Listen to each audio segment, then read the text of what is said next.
Davante Adams could help out a number of teams, the Jets as well, maybe the Saints down there or whatnot. How come we haven't heard anything about Davante this week? What's the latest with that, and who could be the front runner right now for his services?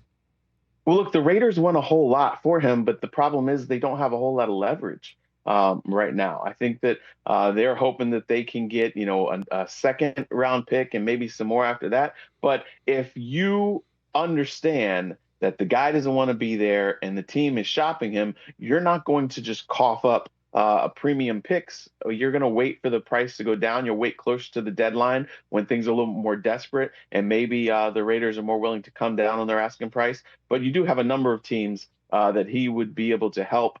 I very much am curious to see. At one point, the word was that he wanted to go to the Jets. Now that they have this, dysfunction raising its head again, just fired their coach. Do you really want to be a part of that, or is it something like a team that's a front runner like Baltimore? You mentioned Pittsburgh. We'll see. But again, right now they want a second round pick plus some, and a lot of teams are just figuring, hey, let's wait a little bit till this asking price comes a little more reasonably. If you're the Jets, you almost say, why not? If it's kind of all in this season with Aaron Rodgers, you don't know how much longer you have with Aaron Rodgers, and Davante Adams is one of his favorite guys. Why not? I mean, Aaron Rodgers came out and said he doesn't have as much power as everybody thinks he does, but now with Todd Downing now calling the plays, they got a new head coach, as you mentioned, with Robert Saleh being fired and Hackett not out. How different do you think this offense will look with Downing calling plays, with Aaron still being the quarterback?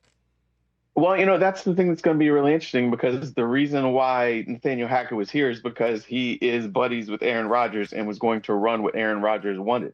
That's obviously not working. Aaron Rodgers is not looking great. Will Downey have a better feel for the game and a better way of putting them in position to succeed? I don't know. It's, a new situation for all of them.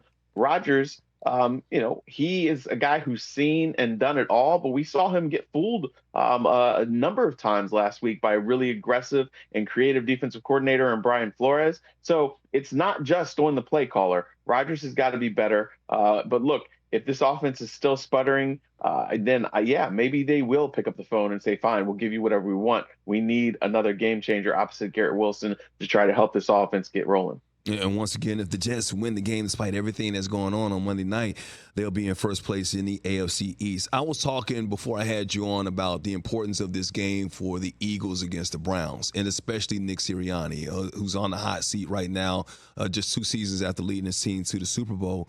If they lose against the Browns, how critical will it be in Philadelphia for the head coach? Man, it's going to get really hot. I'm not saying that he's going to get fired after that, but that pressure is going to just magnify even more intensely. Because look, this is a team that's 1-4. They can't get right. They can't get their quarterback, Deshaun Watson, right. They've got injuries on their defense as well. So they're not playing up to standards. And if the Eagles can't beat that team, I mean, look, that would be a really, really bad look. I think that they are going to be able to get things together. They're going to have their wide receivers back. Their defense is still these young guys trying to grow into their roles and what Vic Fangio wants from them. But look, they looked awful against Tampa Bay, and Nick Sirianni said that his team wasn't prepared. So he's got to do a better job of stoking the sense of urgency, attention to detail, and positioning these guys to go out there and do their jobs regardless if you have a starter in a position or a backup in there. You've got to be more competitive. And look, you've got a quarterback you've invested heavily in. Jalen Hurts has got to be better, but there have been frictions with him and Nick Sirianni. They got to find a way to smooth things over and produce and get wins. And that's a recipe for a head coach getting fired. I mean, if you just paid a franchise quarterback all that money and there's friction between the head coach and your star quarterback, I mean, that's not a good recipe, a bad recipe for disaster if you're the head coach.